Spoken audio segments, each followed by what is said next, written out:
ভ্রাতৃত্ব কমে যাওয়া। কি কমে যাওয়া? ভ্রাতৃত্ব এটা নাই মুসলমানদের মাঝে। এটা মন দিয়ে শুনেন। বিসমিল্লাহ। আল্লাহুম্মা লাকাল হামদু ওয়া লাকাশ শুকর। ভ্রাতৃত্ব এটা মুসলমানদের মাঝে কমে যাচ্ছে। সূরা হুজুরাতের 10 নম্বর আয়াতে আল্লাহ বলেন, ইন্নামাল মুমিনুনা ইখওয়াতুন ফাসলিহু বাইনা আখাওয়াইকুম ওয়াত্তাকুল্লাহা লাআল্লাকুম তুরহামুন। মুমিনরা পরস্পর ভাই ভাই। ফাসলিহু বাইনা আখাওয়াইকুম, তোমরা ভাইদের মাঝে আপোষে মীমাংসা করে দাও। ওয়াত্তাকুল্লাহ, তোমরা আল্লাহকে ভয় করো। লাআল্লাকুম তুরহামুন, যাতে তোমাদের প্রতি দয়া করা হয়, মায়া করা হয়। ইন্নামাল মুমিনুনা ইখওয়া, মুমিনরা পরস্পর ভাই ভাই। সবাই বলেন, মুমিনরা পরস্পর ভাই ভাই। এখন বলেন তো, আপন ভাই ভাই ভাই ভাই একসাথে আছি আমরা মিলেমিশে। তো আমরা মিলেমিশে থাকলে তো আমাদের মাঝে ঝগড়া হওয়ার কথা না। আমরা তো মিলেমিশে আছি। আল্লাহ আমাদের সকলকে বলছে ভাই ভাই, তো আমরা তো মিলেমিশে আছি। তো আমাদের সমস্যা হওয়ার তো কথা না। এর মানে আমরা মিলেমিশে নাই। আমরা মিলেমিশে নাই। আল্লাহ বলছে ইন্নামাল মুমিনুনা ইখওয়া, মুমিনরা ভাই ভাই, কিন্তু আমরা ভাই ভাই নাই। ফাসলিহু বাইনা আখাওয়াইকুম, আল্লাহ বলেন ভাই ভাইয়ের মধ্যে আপোষে তোমরা মীমাংসা করে দাও। ওয়াত্তাকুল্লাহা লাআল্লাকুম তুরহামুন, আল্লাহকে ভয় করো যাতে তোমাদের প্রতি দয়া করা হয়। ভাই এটা এক আজীব শব্দ। ভাই বললে হাজারো ঝগড়া বিবাদ খতম হয়ে যায়। আপনার উপরে কেউ একজন রাগ করছে, ভাই রাগ করে না। ভাই বলার সাথে সাথে ওর 100 মিটারের রাগ এটা কইমা পুরো একদম 10-এ এসে যায়। ভাই বলাটা এমন এক সৌন্দর্যতা। ভাই এটা আজীব শব্দ। রাগ হয়ে আসছে আপনার দিকে কি এক কারণে, রাস্তায় সামনে আসার পরে আসসালামু আলাইকুম ভাইজান ভালো আছেন, উনি দেখবেন হাইসা আপনার মুসাফা করবে, অথচ আসছিল দেওয়ার জন্য।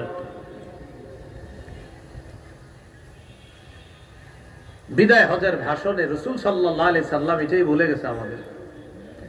ইবনে হিশামের মধ্যে আসছে, বিদায় হজের ভাষণে সবাইরে ডাকছেন, বিদায়কে বললেন, ইয়া আইয়ুহান নাস ইসমাউ কওলি ওয়াতিলুহু, হে লোক সকল তোমরা আমার কথা শোনো, তোমরা আমার কথা বুঝো, জেনে রাখো, আন্না কুল্লা মুসলিমিন আখুন লিল মুসলিম। বিদায় হজের এই ভাষণে আমি নবী সারা পৃথিবীর প্রত্যেকটা মুসলমান আরেক মুসলমানের জন্য ভাই বলে ঘোষণা করে দিলাম। ওয়া আন্নাল মুসলিমিনা ইখওয়া, নবী বলেন মুসলমানদের সম্পর্কটা হলো ভ্রাতৃত্বের সম্পর্ক। ভ্রাতৃত্বের সম্পর্ক আজীব এক সম্পর্ক। আল্লাহ নবী বলেন বিদায় হজের মধ্যে আমি তোমাদেরকে বলে গেলাম, আন্নাল মুসলিমিনা ইখওয়া, মুসলমানদের সম্পর্কটা হলো ভ্রাতৃত্বের সম্পর্ক। এজন্য নবী এক বর্ণনায় যে উম্মত আল্লাহ নবী দেখে যায় নাই তাদেরকেও ভাই বলে সম্বোধন করছেন, ভাই ভাই। যে উম্মতদেরকে নবী দেখে নাই তাদেরকেও নবীজি ভাই বলছে। সুবহানাল্লাহ। সহিহ মুসলিমের বর্ণনা 472 নম্বর হাদিস। কবর জিয়ারত করতে গেছে নবীজি, কবর জিয়ারত করতে গেছে। عن أبي هريرة رضي الله تعالى عنه قال أن رسول الله صلى الله عليه وسلم أتى المقبرة فقال السلام عليكم دار قوم مؤمنين ওয়া ইন্না ইনশাআল্লাহু বিকুম লাহিকুন। রাসূলুল্লাহ সাল্লাল্লাহু আলাইহি সাল্লাম কবরস্থানে গেলেন। যাওয়ার পর কবরবাসীদেরকে ডাইকা লক্ষ্য করে বললেন, আসসালামু আলাইকুম দারা কওমিন মুমিনিন, আসসালামু আলাইকুম দারা কওমিন মুমিনিন। হে মুমিনরা, হে ওই সমস্ত মুমিনরা যেই জায়গায় তোমরা আছো, তোমাদের প্রতি সালাম। আসসালামু আলাইকুম, তোমাদের প্রতি সালাম। ও কবরবাসী ইমানদারগণ, তোমাদের প্রতি সালাম। ওয়া ইন্না ইনশাআল্লাহু বিকুম লাহিকুন, আল্লাহ চাইলে অচিরেই তোমাদের সাথে আমরাও মিলিত হব। ঠিক না? কবরস্থানে গিয়ে এইভাবে বলবেন, আসসালামু আলাইকুম দারা কওমিন মুমিনিন ওয়া ইন্না ইনশাআল্লাহু বিকুম লাহিকুন। বাংলা হলো, হে কবরবাসী মুমিনগণ, তোমাদের প্রতি সালাম, অচিরেই আমরাও তোমাদের সাথে সাক্ষাৎ করব। ওয়াদিতু আন্না ক্বাদ রাআইনা ইখওয়ানানা। হঠাৎ আল্লাহ নবী বলেন, আমার আশা আমি যদি আমার ভাইদেরকে দেখতে পাইতাম। একটু বুঝেন এই জায়গাটা। নবী বলেন, আমার আশা, আমার মন চায়, ও সাহাবীরা, আমি যদি আমার ভাইদেরকে দেখতে পাইতাম, আমার মন চায় আমি যদি আমার ভাইদেরকে দেখতে পাইতাম। কাদেরকে? ভাই। তাহলে নবী মুখ দিয়ে কি বলছে বলেন তো? এটা কয়েকবার বলেন সবাই। কি বলছে? কি বলছে? তো সাহাবীরা নবীজিরে বললেন, আওয়ালাসনা ইখওয়ানাকা ইয়া রাসূলুল্লাহ, হুজুর আমরা কি আপনার ভাই না?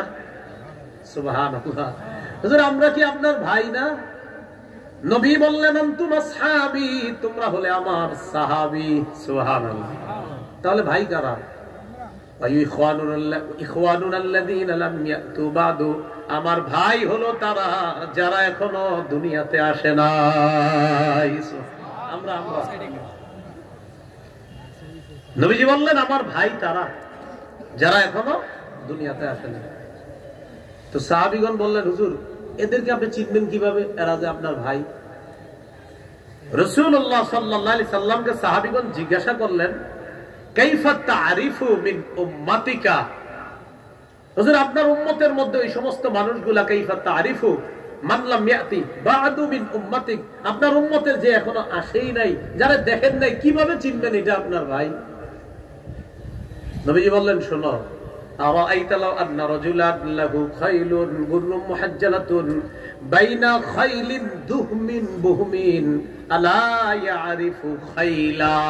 একটু বুঝেন কি কয় নবীজি বলেন, কোন ব্যক্তির সাদা কপাল বিশিষ্ট, সাদা হাত পা বিশিষ্ট, কোন ব্যক্তির সাদা কপাল বিশিষ্ট, সাদা হাত পা বিশিষ্ট একটা ঘোড়া যদি কালো ঘোড়ার মধ্যে থাকে, আলা ইয়ারিফু খাইলা, সে কি তার ঘোড়াটাকে চিনবে না?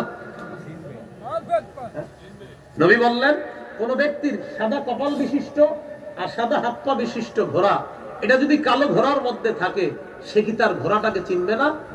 তো সাহাবীরা বললেন, হুজুর এটা তো সহজ, কালো ঘোড়ার মধ্যে সাদা, এটা এই প্রাণী চিনা তো এটা সহজ।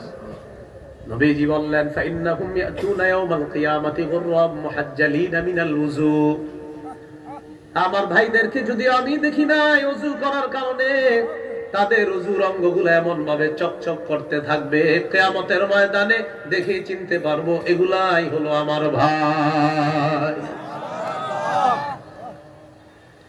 এজন্য নামাজ কম করবেন। নামাজ বেশি বললে ওযু করা লাগবে, ওযু করলে চকচক করবে, চকচক করলে কোটি কোটি কাফের বেঈমানের মাঝেও নবী চিনতে পারবে, হা হা এটা আমার সেই উম্মত। রাসূলুল্লাহ সাল্লাল্লাহু আলাইহি সাল্লাম বলেন, আমার ভাই তাদেরকে যদি আমি দেখতে পারতাম, তো তারা এখনো আসে নাই, কয় সমস্যা নাই, এদেরকে দেখলে আমি চিনবো, কোনো সমস্যা হবে না, তাদেরকে চিনতে আমার কোনো সমস্যা হবে না। তাহলে কি বুঝাইতে চাইলাম? ভাই এটা খুব মায়ার শব্দ। ভাই বললে অনেক কিছু সহজ হয়ে যায়। আল্লাহ আমাদের সকলকে কথাগুলো বোঝার তৌফিক দান করেন। আমিন। সহিহ মুসলিমের বর্ণনা 2563 নম্বর হাদিস। আমাদের মাদ্রাসার পাঠ্যপুস্তক অনুসারে মোট হাদিস সংখ্যা হবে 3033টা, আর আপনাদের পকেটের হুজুর অনুযায়ী হাদিস নাম্বার হবে 6435। পকেটে তো একটা লাইব্রেরি নিয়ে ঘুরেন আপনারা অনেকে, এটা মিলান, আবার হুজুরে যে কইতাছে দেখি মিলেনি। হ্যাঁ, তো এটা না মিললেও সমস্যা ছিল না, এরপরেও এটা আপনাদেরকে খাতির করে বলে দিলাম আর কি। এটা না মিললে সমস্যা নেই, আমি যেটা বলছি এটা আন্তর্জাতিক ওয়ার্ল্ডে ফলো করা হয়, আপনাদের পকেটে যেটা এটা ওয়ার্ল্ডে ফলো করা হয় না, মাথা রেখে। এরপরে বলে দিলাম 6435, এটা কি হিসাবে পকেটে যে হুজুরে নিয়ে আসেন। আর মাদ্রাসার পাঠ্যপুস্তক অনুসারে এবং সারা পৃথিবীর মুসলিমের যে কপি, ওই কপি অনুযায়ী 2563 নম্বর হাদিস। মোট হাদিস সংখ্যা হবে 3033টা, আর আপনাদের পকেটে যেটা আছে ওটা হলো 6435। মোট হাদিস সংখ্যা হবে 7453টা।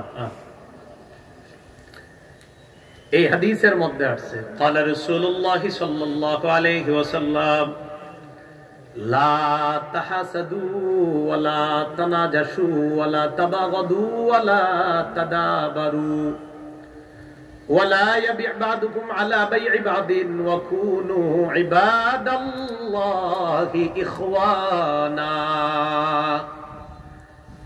নবীজি বলেন লা তাহাসাদু, তোমরা পরস্পর হিংসা করো না, ওয়ালা তানাজাশু, তোমরা পরস্পর ধোঁকাবাজি করো না। ধোঁকাবাজি আসেনি আমাদের মাঝে, হিংসা আছে। ওয়ালা তাবাগাদু, তোমরা পরস্পর বিদ্বেষ পোষণ করো না। ওয়ালা তাদাবারু, একজন আরেকজনের ক্ষতি করার জন্য আড়ালে শত্রুতা করো না। সামনাসামনি চা খাওয়ায়, মোগলাই খাওয়ায়, পিছনে গিয়ে কয় ওরে মার। হ্যাঁ, এরকম আছে না? ওয়ালা তাদাবারু, কারো ক্ষতি করার জন্য আড়ালে শত্রুতা করা। তাদাবারুর অনুবাদটা মনে রাখবেন, ওয়ালা তাদাবারু, কারো ক্ষতি করার জন্য আড়ালে শত্রুতা করো না। সামনাসামনি শত্রুর চাইতে আড়ালের শত্রু বেশি ভয়ঙ্কর। কারণ সামনের শত্রু যে ওরে আপনি চিনতেছেন আমার শত্রু, তখন আপনি অন্তত নিজের আত্মরক্ষার জন্য কিছু একটু পারবেন। কিন্তু যেটা আপনার আড়ালে শত্রু, এটা থেকে বাঁচা বড় মুশকিল। এটা থেকে বাঁচা কি মুশকিল, খুব মুশকিল। ওয়ালা ইয়াবি' বা'দুকুম আলা বাই'i বা'দিন, একজনের কেনা বেচার উপর আরেকজন যেন কেনা বেচা না করে।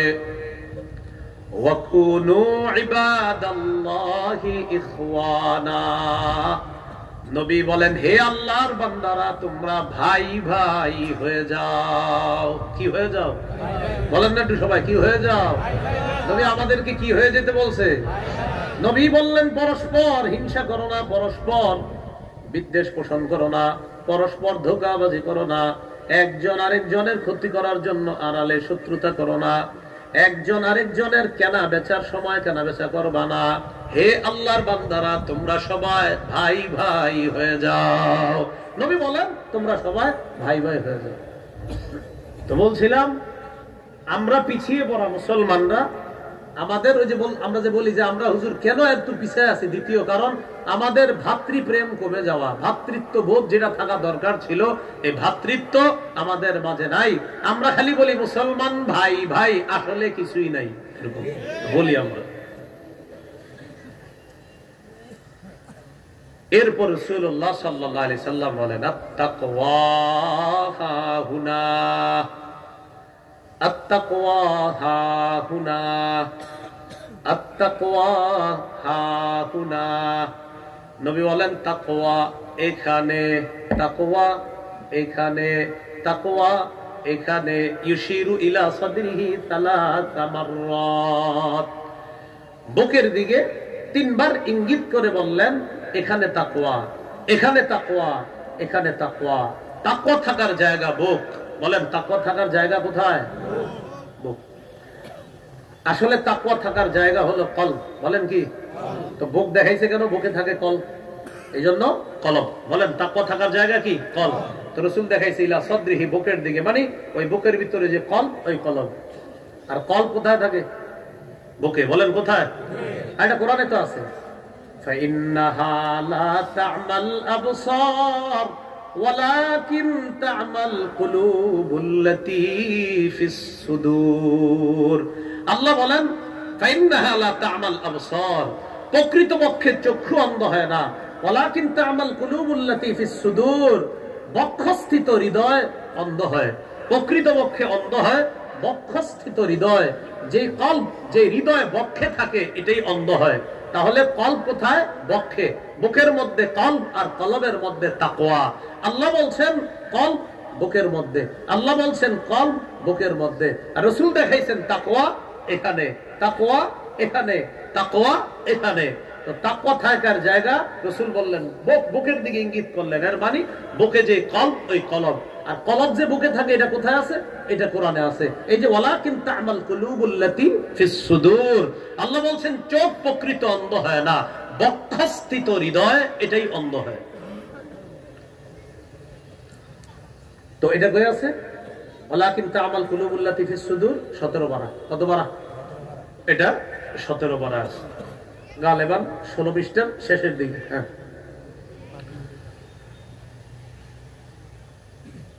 এরপর রাসূলুল্লাহ সাল্লাল্লাহু আলাইহি সাল্লাম বলেন বিহাসবি ইমরিইম মিনাশ শাররি আইয়াহতিরা কাহুল মুসলিম, কোন মুসলমান অপরাধী হওয়ার জন্য এতটুকুই যথেষ্ট, কোন মানুষ অপরাধী হওয়ার জন্য এতটুকুই যথেষ্ট, আইয়াহতিরা আখাহুল মুসলিম, সে তার মুসলমান ভাইকে তুচ্ছ তাচ্ছিল্য করা।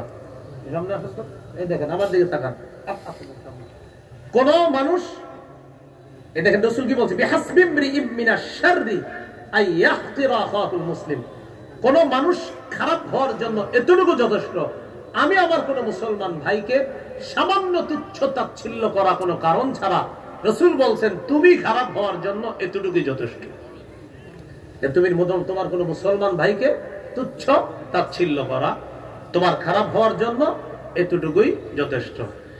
তাহলে আমরা প্রকৃতপক্ষে ভাই ভাই হব। বলেন মুসলমান মুসলমানের ভাই, বলেন মুসলমান মুসলমানের ভাই। তাহলে আমাদের অধঃপতনের দ্বিতীয় কারণ ভ্রাতৃত্ব বোধ না থাকা। মূলত পক্ষে ভ্রাতৃত্ব যেমন থাকা উচিত ছিল এটা আসলে নাই। ফিলিস্তিনের জন্য আসলে আমাদের কষ্ট লাগে কিনা, যদি মুখ দিয়ে বলি লাগে, কিন্তু আসলে কলবে লাগে না, তো বুঝতে হবে আমার মাঝে ভ্রাতৃত্ব বোধ নাই। কারণ নবীজি বলছেন সারা পৃথিবীর সব মুসলমান কাজাসাদিন ওয়াহিদ, একটা দেহের মতো। কেন আপনারা বলেন আমার দেহের হাতে ব্যথা পাইলে এই ব্যথা কি শুধু হাতে, না আমার পুরো দেহে অনুভব হয়? পৃথিবীর কোন এক জায়গায় কোন মুসলমানের উপর যদি আঘাত আসে, কোন মুসলমানের শরীর যদি ব্যথা করে, সারা পৃথিবীর মুসলমানদের শরীর ব্যথা করতে হবে। এটা হলো ভাই, এটা হলো ভাই, এটা হলো এক দেহ। তাহলে আমরা কোরআন হাদিস থেকে দুইটা গুরুত্বপূর্ণ বিষয় জানলাম। এক হলো ভাই, আর রাসূল বলছে ভাই মানে একটা দেহ, তোমরা সবাই একটা দেহ, এক দেহ, তোমরা এক দেহ, তোমরা পুরো পৃথিবীর মুসলমান, একটা শরীর, একটা দেহ। এবার দেখেন কবরস্থানে, কবরের সামনে বৈশা নবীজি সাল্লাল্লাহু আলাইহি সাল্লাম কান্না করছে। কবরের সামনে বৈশা নবীজি কান্না শুরু করে দিয়েছে। কান্না করতে করতে এক পর্যায়ে ওই অবস্থায় সাহাবায়ে কেরামকে রাসূল সাল্লাল্লাহু আলাইহি সাল্লাম সম্বোধন করছে, ও ভাই সব বইলা। কি বইলা সম্বোধন করছে? ও ভাই সব, এই বইলা সম্বোধন করছে কবরের সামনে। ইবনে মাজাহ 4195 নম্বর হাদিসে আছে। ইবনে মাজাহ 4195 নম্বর হাদিস।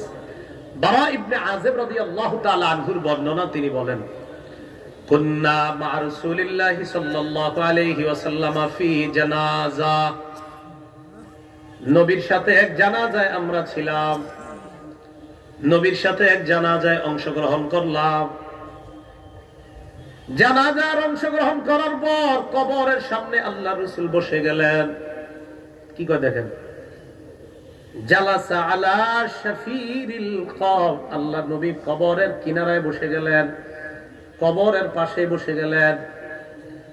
এই ব্যাপারে দেখবেন আমার মনে হয় লম্বা একটা বয়ান আছে, কবরের প্রথম রাত একটা বয়ান আছে না, ওইটা অনেক লম্বা, ওই জায়গা পুরো বিষয়টা আছে।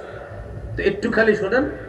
নবীজি কবরের পাশে বসলেন, বসার পর ফাবাকা হাত্তা বাল্লাত তারাব, রাসূলুল্লাহ সাল্লাল্লাহু আলাইহি সাল্লাম কান্না শুরু করলেন। কান্না করতে করতে কি বলতেছে দেখেন, রাসূলের চোখের পানি দ্বারা মাটি ভিজে গেছে। মাটি, নবী এত পরিমাণ কান্না করলেন, নবীজির কান্নার কারণে মাটি ভিজে গেছে।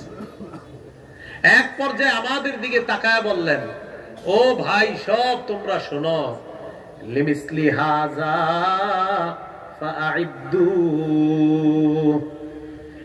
এই কবরে যাদেরকে রাখা হয়, তোমাকে আমাকে আমাদেরকে রাখা হবে।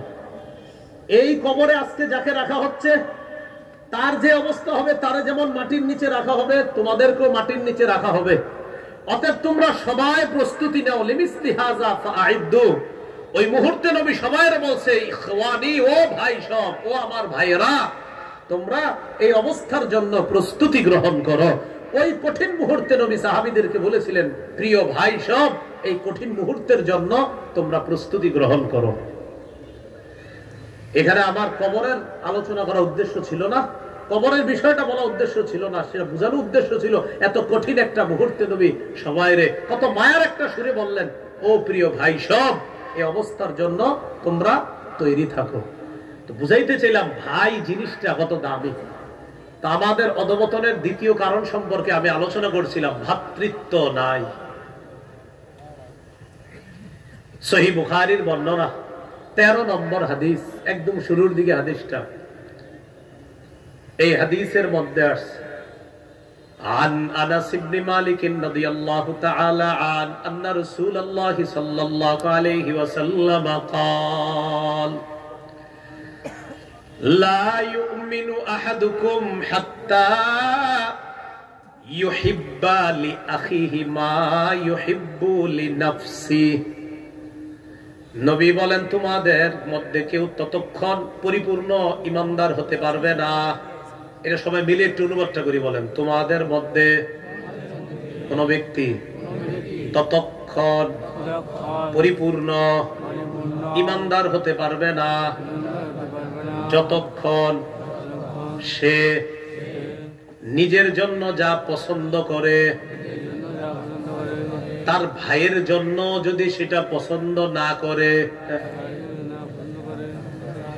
আপনি আপনার জন্য যেটা পছন্দ করেন আপনার ভাইয়ের জন্য, এই ভাই মানে আমাদের যেই ভাই মুসলিম, আমরা ভাই ভাই, এই ভাইয়ের জন্য আমার সেটা পছন্দ করতে হবে।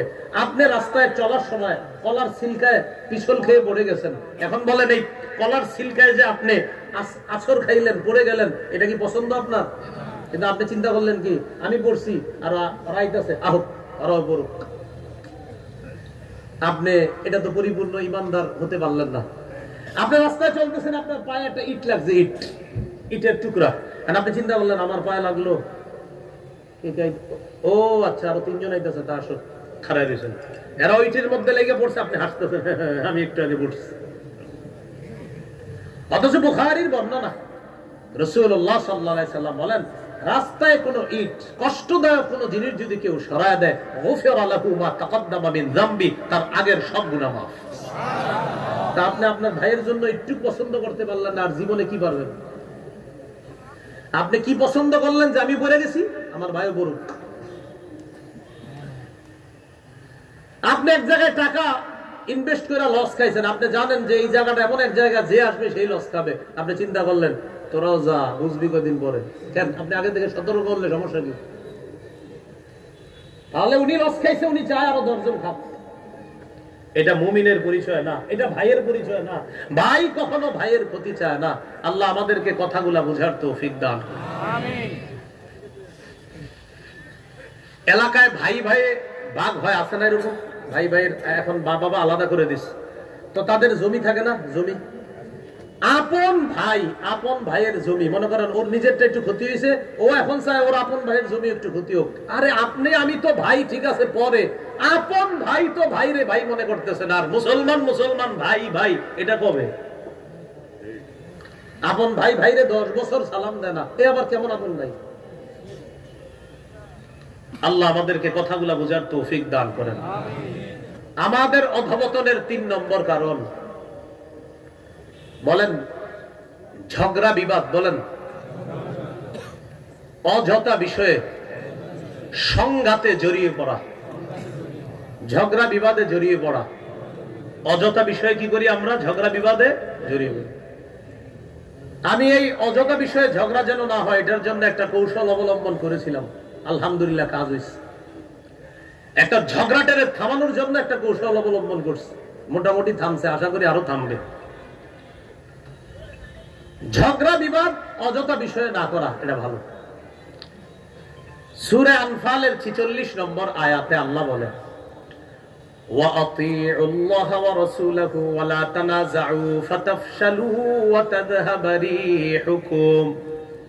তোমরা আল্লাহর আনুগত্য করো, রাসূলের আনুগত্য করো, ওয়ালা তানাজাউ, পরস্পর ঝগড়া করো না। ফাতাফশালু, যদি ঝগড়া করো, ফাতাফশালু, তোমরা সাহস হারা হয়ে যাবে। ওয়া তাযহাবা রিহুকুম, তোমাদের শক্তি কমে যাবে। ওয়াসবিরু ইন্নাল্লাহা মা'আস সাবিরিন, তোমরা ধৈর্য ধরো, ধৈর্যশীলদের সাথে আল্লাহ আছে। আমার সাথে সবাই জোরে আওয়াজে বলবেন, বলেন ইসলামের শাখাগত কোন বিষয় নিয়ে, যেগুলা সুন্নত মুস্তাহাব বিষয়, এই জাতীয় কোন বিষয় নিয়ে অযথা ঝগড়া বাঁধাবো না, ঝগড়া করব না। এতে বলেন, এতে আমাদের একতা নামক শক্তি দিন দিন দুর্বল হয়ে যাবে। এটা একটা সুকৌশল, এটা একটা প্রি প্ল্যান। মুসলমান যখন দেখবেন খুব সুন্দরভাবে থাকবে, সুন্দর কাটাইতেছে, হঠাৎ একটা মুস্তাহাব বিষয়ে বলবে, চ্যালেঞ্জ দিলাম, পারলে কে আসো গ্রহণ করো। এই জাতীয় মুস্তাহাব্বাত, সুন্নাত, সুনান বিষয়, মীমাংসিত সুন্নত, যে সুন্নত নিয়ে বছরের পর বছর কোন লড়াই দ্বন্দ্ব ঝগড়া আমাদের মাঝে নাই, হঠাৎ কেন আমাদের মাঝে এই ঝগড়াগুলো হবে? এই জন্য আল্লাহ সূরা আনফালের 46 নম্বর আয়াতে বললেন, আতিউল্লাহ, আল্লাহর আনুগত্য করো, ওয়া রাসূলা, রাসূলের আনুগত্য করো, ওয়ালা তানাজাউ, ঝগড়া করো না, ফাতাফশালু, এতে তোমরা সাহস হারা হয়ে যাবে, ওয়া তাযহাবা রিহুকুম, তোমাদের শক্তি কমে যাবে। একতা শক্তি বলেন আর যেই শক্তি বলেন সব কমে যাবে। ওয়াসবিরু, সবর করো, ইন্নাল্লাহা মা'আস সাবিরিন, আল্লাহ ধৈর্যশীলদের সাথে আছে। কয় নাম্বার গেল? 3 নাম্বার। 1 নাম্বার ইসলাম থেকে সরে আসা, 2 নাম্বার ভ্রাতৃত্ব নাই, 3 নাম্বার অযথা ঝগড়া, হ্যাঁ অযথা বিষয়ে ঝগড়া করা, 4 নাম্বার বলেন দুনিয়ার প্রতি ঝুঁকে যাওয়া, আখিরাতের প্রতি বিমুখ হওয়া। দুনিয়ার প্রতি ঝুঁকে যাওয়া, আখিরাতের প্রতি বিমুখ হওয়া। দেখবেন দুনিয়াতে আমি এটা করব সেটা করব, এই সব করতে গিয়ে আমার একটা আসল জিনিস ছেড়ে দেই, সেটা ইসলাম। মানে আমি সব করব, খালি একটা না করব, সেটা কি? ভাই নামাজ পড়ছেন গত 10 দিন, আহা হুজুর পেরেশানিতে ভুলে গেছে, মানে উনি সব করবে, শুধু নামাজটা ভুলে গেছে। আরে ভাই আপনারা আগে 5 ওয়াক্ত নামাজে আসতেন, হুজুর তখন ব্যস্ততা কম ছিল, ও এখন কয়েকটা আসেন, 3 ওয়াক্তে, আস্তে আস্তে 3 ওয়াক্তে। তো ইদানিং দেখা যায় না, আর বললেন না, আমার অধীনে এখন আছে 40,000, টেনশনে আর নামাজ পড়তে পারি না। তা আপনি করলেনটা কি? তিরমিজির বর্ণনা 2320 নম্বর হাদিস, রাসূলুল্লাহ সাল্লাল্লাহু আলাইহি সাল্লাম বলেন, লাউ কানাতিদ দুনিয়া তা'দিলু ইনদাল্লাহি জানাহা বাউদা, এই পৃথিবী যদি আল্লাহর কাছে মাছির ডানা পরিমাণ হইতো, মশার ডানা পরিমাণ মূল্য যদি থাকতো, এই পৃথিবীটা যদি আল্লাহর কাছে মশার যে ডানা, এই ডানা পরিমাণও যদি মূল্য থাকতো আল্লাহর কাছে, মা সাকা কাফিরা মিনহা শারবাতা মা, একজন কাফেরকে আল্লাহ এক ঢোক পানি পান করাইতো না।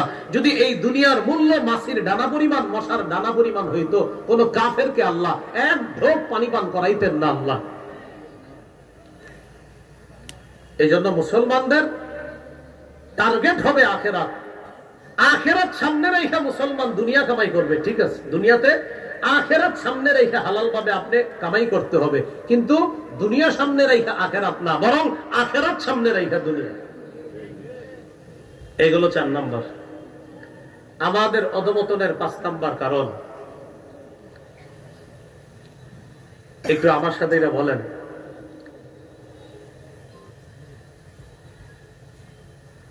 বলেন আমাদের, বলেন সবাই, আমাদের অধিকার আদায় করার একটা শক্ত নিয়ম আছে। এই নিয়মটা থেকে আমরা উদাসীন। তাহলে আমরা আমাদের অধিকার লক্ষ্য আদায়ের একটা সত্য নিয়ম কানুন আছে, সত্য যেটা সঠিক, এটা থেকে আমরা একদম উদাসীন। সেটার নাম সবাই বলেন, সেটার নাম আবার বলেন সবাই, আবার বলেন জিহাদ। মুসলমানদের অধিকার আদায়ের অনেক নিয়ম কানুন আছে, এর মধ্যে একটা সুন্দর নিয়ম আছে জিহাদ। এটা সম্পর্কে মুসলমান শুনলে কয় ইন্না লিল্লাহ ইন্না লিল্লাহ।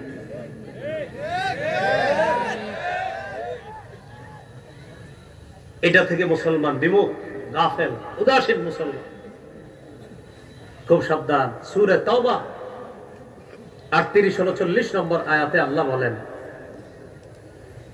মালাকুম ইযা কিলা লাকুম ইনফিরু ফি সাবিলিল্লাহি সাকালতুম ইলাল আরদ ইয়া আইয়ুহাল্লাযীনা আমানু মালাকুম ইযা কিলা লাকুম ইনফিরু ফি সাবিলিল্লাহি সাকালতুম ইলাল আরদ। আচ্ছা, তোমাদের কি হলো? তোমাদেরকে যখন আল্লাহর রাস্তায় বের হতে বলা হয় তখন তোমরা দুনিয়ার প্রতি ঝুঁকে পড়ো। ঘটনা কি তোমাদের? আরাদিতুম বিল হায়াতিদ দুনিয়া মিনাল আখিরাহ, তোমরা কি আখিরাতের মোকাবেলায় দুনিয়া নিয়ে তোমরা সন্তুষ্ট? ফামা মাতাউল হায়াতিদ দুনিয়া ফিল আখিরাতি ইল্লা কালিল, অথচ আখিরাতের মোকাবেলায় দুনিয়ার ভোগ বিলাস সামান্য কিছু ছাড়া আর কিছুই না। অথচ তোমাদেরকে যখন বলা হয় জিহাদের কথা তখন তোমরা দুনিয়ার প্রতি আমনে যান, আমি ঘরে থাকি।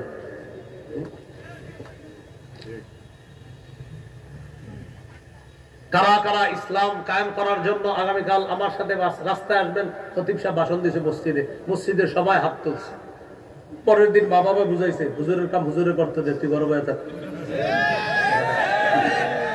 বেরোবি না, আজকে তোর ঘর থেকে বেরোয়া বন্ধ। মুসলমান উদাসীন। আমাদের অধিকার আদায়ের নিয়ম কানুন শিখতে হবে, এটা ভুলে গেছে। সূরা তাওবার 39 নম্বর আয়াতে আল্লাহ বলে, ইল্লা তানফিরু ইউআযিবকুম আযাবান আলীমা, যদি তোমরা জিহাদে না যাও, যুদ্ধে না যাও, যদি এটা অস্বীকার করো, তোমাদেরকে তিনি কঠিন শাস্তি দিবেন। ওয়াস্তাবদিল কওমান গায়রাকুম, তোমাদের পরিবর্তে অন্য জাতিকে তিনি আনয়ন করবেন। হ্যাঁ, জিহাদের নিয়ম কানুন আবার আলেমদের থেকে শিখতে হবে। নিজে নিজে কোথাও গিয়ে একটা বাড়ি উড়াই দিলেন আর বললেন এটাই জিহাদ, বিষয়টা এমন না। এটা আবার বুঝতে হবে, এটা আলেমদের থেকে আপনাকে জানতে হবে, বুঝতে হবে, শিখতে হবে। এইগুলো 5 নম্বর। আমাদের অধঃপতনের 6 নম্বর, নেতৃত্ব শূন্যতা। বলেন কি সবাই বলেন?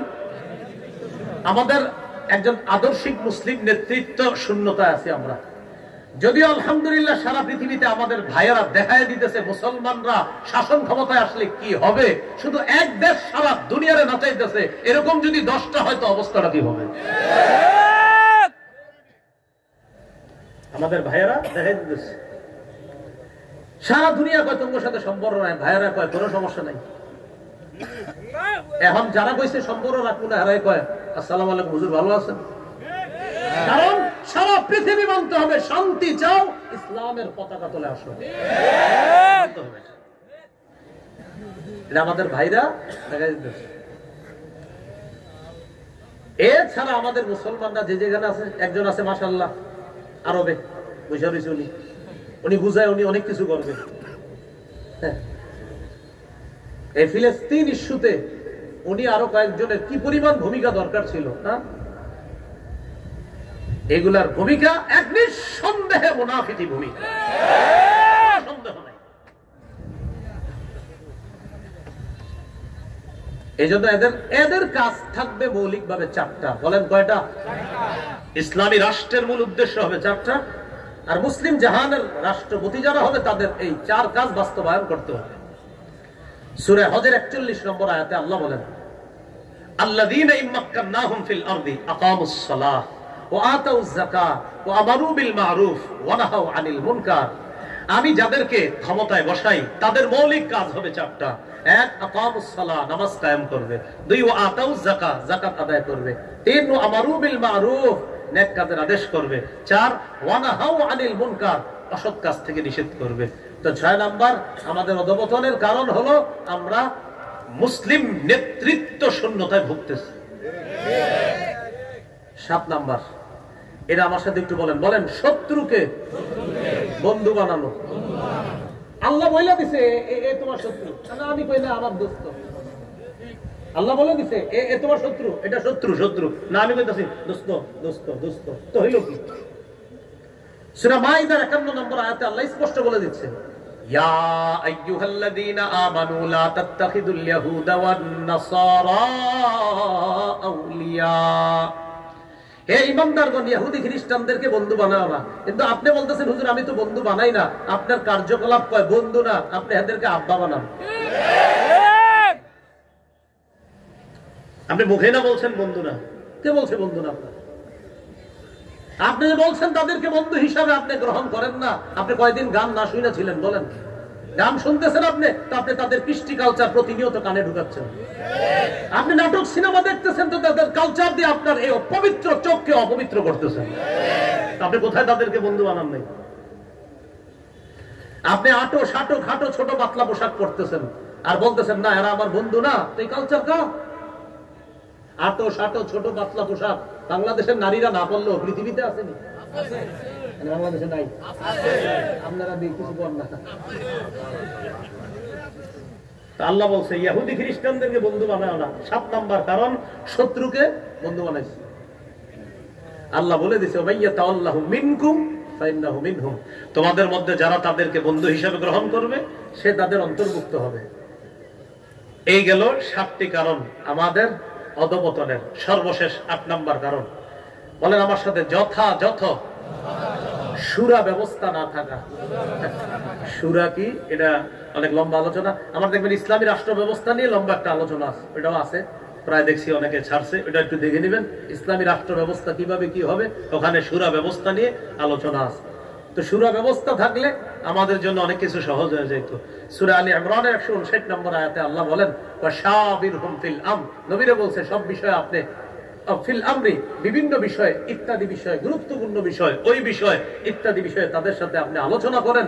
তো শুরা মাশওয়ারা করা, পরামর্শ করা, এটার অনেক গুরুত্ব।